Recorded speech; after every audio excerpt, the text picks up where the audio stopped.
Let's consider a parallel plate capacitor with a current charging it up, and we'll have a positive charge here and a negative charge there. We'll call this distance d, and we'll call the radius a. Now, we know that when we charge up this capacitor, that we're going to develop an electric field between these plates, and our electric field will be a function of time as the charge on the plates are increasing.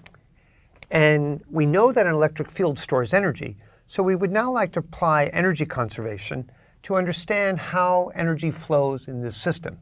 And what we'll do is we'll calculate the Poynting vector, which is given by E cross B over mu naught, and then we'll look at the power flow into our volume of space. So we'll take the integral of S dot n hat dA, the power that's flowing into this system, and we'd like to show that as the capacitor is charging up, then we know that the energy stored in the electric field is increasing, and we'd like to show that this power will be equal in magnitude to the rate of change of the energy. Now, this power flow, because we always choose our n hats to point outwards, this power flow will be negative, and that's why we'll have this relationship. Now, in order to do this, we need to calculate both the electric and magnetic fields in between those plates. And for this simple calculation, we're going to neglect our fringe fields, all fringe effects, and just imagine that there's only an electric field uniform between the plates, and then we'll apply the Maxwell-Ampere law to calculate the magnetic field. So let's begin. If we have a plate, a charge plus Q, then we'll choose a little Gaussian surface, and we have some charge enclosed. Sigma times the area of this surface is the Q enclosed. And we know that E is 0 on this side, and there's a non-zero electric field.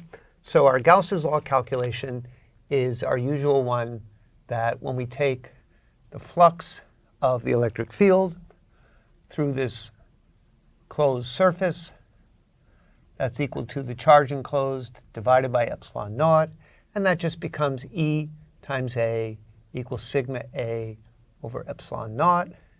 And now let's pick a few unit vectors in here just to make our calculations. If we have a point P up here, and I'll draw my unit vectors to the side, we're going to choose K hat to the right. We have R hat pointing radially outward, and that means that our theta hat points like that to satisfy our right-hand rule that R hat cross theta hat is K hat.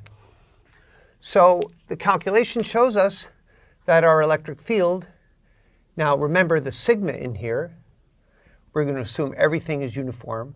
So that's pi over a squared because the radius of the plate is a, and that gives us our electric field, which is equal to Q pi a squared epsilon naught K hat. Now, the magnetic field calculation is a little bit trickier because what we're going to look at is the Maxwell-Ampere law, which has mu naught, the flow of actual charge across any open surface, plus the time-changing electric flux through our open surface, which has C as a boundary. Now, I want to pick our loop here, so let's draw one surface, one surface. And because the electric field is pointing in the plus K hat direction, then I'm going to pick a little Amperian loop. I'll orient n hat here in between. And this loop has a radius r. And that's going to be my contour that I'm going to calculate the sides of the Maxwell-Ampere law. Now, this side, by the symmetry, by the axial symmetry of this problem, is simply b times 2 pi r, line integral of b around the closed path. Now, remember, when I choose n hat like that, that means that I'm circulating in the direction that is n hat is in this direction. So our circulation direction will be by the right-hand rule, and we circulate like this. So I get B equals, now there's no actual physical current cutting through there. There's a mu naught epsilon naught dE dt, because we have a time-changing electric field, which is non-zero, and the area of our disk here is pi r squared, and this implies that the B field is equal to mu naught epsilon naught. Now, what is dE dt? That's dq dt. We have r over 2, divide by pi a squared, and the two epsilon naughts are going to cancel. Now, in this case, what we want to think about is the direction of our fields. So we see, in this case, that our electric field in this problem is increasing, and so we have a magnetic field that will point in our theta hat direction. Now, let's just double check that, and that's correct. So now what we need to do is we've calculated the electric and the magnetic fields, and now I want to calculate the Poynting vector, S, which is E cross B over mu naught, and I'm going to leave everything in terms of Q, so I have Q pi a squared epsilon naught k hat. There's a mu naught downstairs, cross, well, we can make this look a little bit better. We have the B field has a mu naught, and we have to be careful here because we want to make sure that when we put in the dE dt, our epsilon naughts disappeared. So we have mu naught dq dt r over 2 pi a squared. And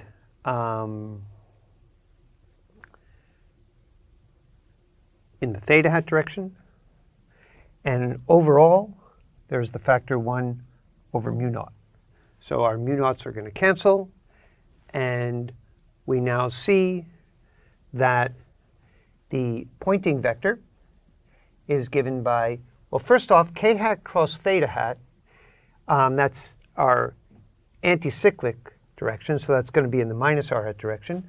The mu naughts cancel, so we have q times pi a squared epsilon naught, mu naughts cancel, dq dt r over 2 pi a squared, and pointing radially inward. Now the Poynting vector represents the rate that energy is flowing through a surface. So it has the units of, remember, this has the energy per meter squared and per energy per second per meter squared. And so when this Poynting vector is in the minus r hat direction, it means that in this body of this volume of space, energy is flowing into the region. And that's why when we look at the electric field in that region, it's increasing in time. Energy flows in, energy stored in the electric field increases. So our next step is to really calculate the power flow in that is on our surface. Now, n hat always points out. The Poynting vector is inwards. And we're looking at this on the surface of r equals a. So S, I'll just draw the direction of S here, so we see that.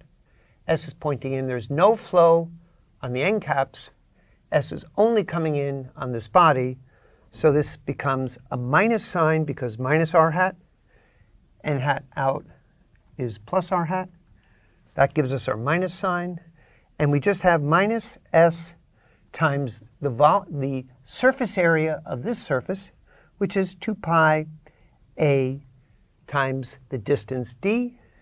And the Poynting vector that we're going to look at is this a, where r is evaluated at a.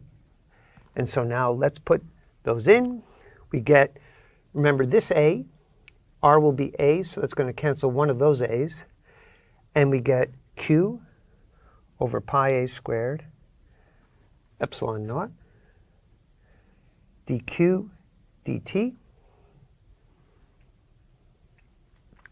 times A's cancel, 1 over 2 pi A times the volume, 2 pi A d. Notice our factors of 2 pi A's cancel, and we get minus Q dq dt times pi A squared epsilon naught d. Now, there's a number of different ways that we can now check whether our energy balance is correct. And the way we'll do that is we'll first look at how we can calculate the energy stored in this space. So our first step is to look at the stored energy, and I'm going to do this two different ways. The first way is to just calculate the energy stored as Q squared over 2C. And remember, when we calculated the capacitance of this capacitor, Q over delta V, Q over E times D, we got the Q's canceled, and we just got the area squared pi A squared epsilon naught over D. So when we calculate this, we get Q squared 1/2 times dielectric constant, the capacitance. And now we can take the derivative of that, du dt, and because Q is a function of time, we differentiate, the 2's cancel, and we get Q dq dt times d over pi A squared epsilon naught. And this is the rate that the stored energy in this region of space is increasing. And now when we make our comparison, we see that this is equal to minus the power. And the reason the power was negative is power out of the volume of space is positive, power into the volume of space is negative. And we've now shown how conservation of energy can explain how power flows into a region, and the energy stored in the electric field in that region will increase.